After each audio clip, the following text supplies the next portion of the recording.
মাঝে মধ্যে মনে হয় জীবনটা ইউটিউবের থাম্বনেলের মতো হয়ে গেছে। সারাদিন কষ্ট করে ভিডিও বানাবো, রাত জেগে এডিট করব, শিডিউল করে আপলোড দেব, আর দিন শেষে ক্রেডিট পাবে থাম্বনেল। কেননা শুনছি থাম্বনেল নাকি ভালো না হলে ভিউ হবে না। আমাদের বাস্তব জীবনেও এমন কিছু ব্যক্তি আছে যারা উড়ে এসে জুড়ে বসার মতো, পাকা ধানে মই দেওয়ার মতো শুয়ে ভাগ নেওয়া আর হাওয়া ডালি বাখার দেওয়া। তো হাওয়া ডালি বাখার দেওয়াটা একটু বিশ্লেষণ করি। মনে করেন আপনার রান্না করা শেষ হয়ে গেছে, আপনি নামিয়েছেন, আর একজনকে একটু বাখার দিয়ে বলবে যে আমি শেষ নামিয়েছি, কিন্তু তার আগে কিন্তু আপনার বাখারটা দেওয়া হয়ে গেছিলো ডালে, কিন্তু আপনারটা কাউন্ট হবে না, কাউন্ট হবে তারটা। সারাদিন খেটে কষ্ট করে মরবে বাড়ির বউ, আর ক্রেডিট পাবে বাড়ির মেয়ে। কেন বলেন তো? বৌমা যদি কোনো জিনিস ভালো বানাতে পারে, যদি কেউ খেয়ে প্রশংসা করে, অমনি শাশুড়ি মা এসে বলবে না এটা তো বউ বানানি, বানিয়েছে আমার মেয়ে। দেখতে হবে না কার মেয়ে, মায়ের যেমন গুণ তার সে মেয়ের গুণ। ওর থেকে যে নিয়ে এসেছে একটা বাড়ির বউ, কাজ কাম তো কিছু পারে না। কিভাবে হাই সোসাইটিতে কথা বলতে হয়, ওঠা বসা করতে হয় সেটাও জানে না। সেটাও মনে হয় শিখিয়ে দিলে ভালো হয়। তো যাই হোক, এমন কিন্তু আমাদের সমাজে অনেক ব্যক্তির জীবনের সাথে মিল আছে, মিল থাকে, হয়ে যায়, ঘটে। তো সেই প্রেক্ষিতে একটা কথা আমি বললাম আজকে।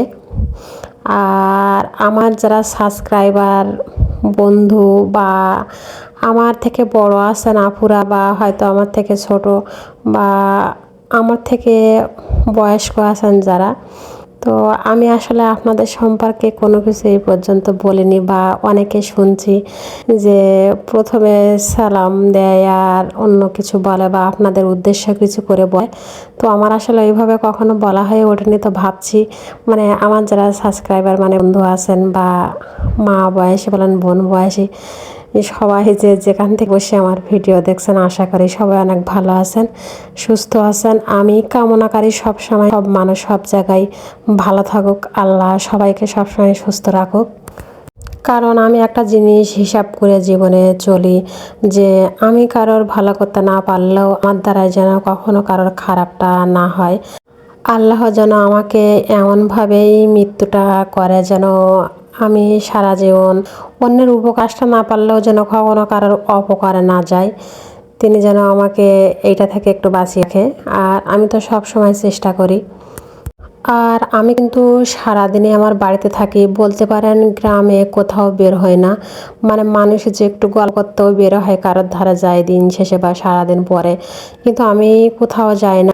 আমি সারাদিন বাড়িতেই থাকি। আমার ক্ষেত আছে, বাড়িতে যদি দেখাই আপনাদের হাঁস মুরগি, বা আমার বাড়ির টুকটাক কাজ আছে, সেগুলো আমি সারাদিন টুকিটাকি ধরে করতে থাকি। কারণ আমি ভাবি একজনের ধারে গেলে হয়তো সে একটা কথা বলবে, আমিও কিছু বলবো, এই নিয়ে একটা সমস্যা হবে, বা আপনার নিন্দাও করবো, দরকার কি? তার থেকে বাড়ি বসে নিজের কাজগুলো গুছিয়ে নিই, এটা অনেক লাভ হবে।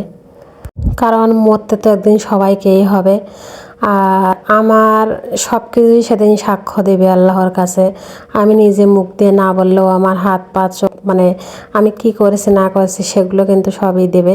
তো সেজন্য চেষ্টা করি পরনিন্দা থেকে এড়িয়ে চলতে। কারণ এটার শুনছি হিসাব হবে অনেক। মেয়ে মানুষে যদি জাহান্নামে যায় তা নাকি পরনিন্দার জন্যই যাবে, মানে এটা নাকি মুখ্য বিষয়। তাই আমি নিজের কাজগুলো সারাদিন ধরে এভাবে করে নেই।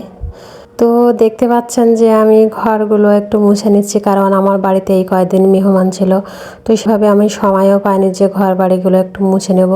তো আজ সব কিছু ঝাড়ু দিয়ে ঘরটা মুছে নিচ্ছি, কারণ আমি তো নামাজ পড়তে হবে সেজন্য। আর আমার ইরা যেহেতু বাচ্চা, তো আমার মনে হয় যে প্রতিদিনই আমার ঘর মুছলে ভালো হয়। আমি চেষ্টা করি, হয়তো দুই একদিন একটু মিস হয়ে যায়, কারণ ইরা তো বাচ্চা, সব সময় ধুলাবালি করে ফেলে, মানে বাইরে থেকে ভাবে আসে। আর আমি শুনছি যে বাচ্চাদের একটু ধুলাই মানে মাটিতে খেলতে দেওয়া ভালো, কারণ নাকি ওদের রোগ প্রতিরোধ ক্ষমতা বাড়ে, ঘাসেও হাঁটতে দেওয়া ভালো। তো আমি চেষ্টা করি ওটা করার জন্য। আর একটু আগেই যে আপনাদের দেখালাম সবেদা, এটা আপনারা কি ফল নামে চেনেন আমি জানি না। এটা আমার মা নিয়ে আসছে আমার বাবার বাড়ি থেকে।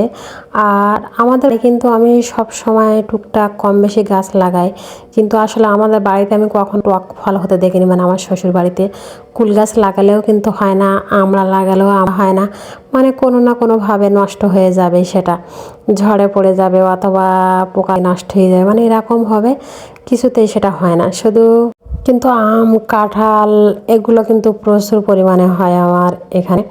আর শাকসবজি মাশাআল্লাহ ভালোই, আমার মাটি অনেক সুন্দর। ভালো থাকবেন সবাই।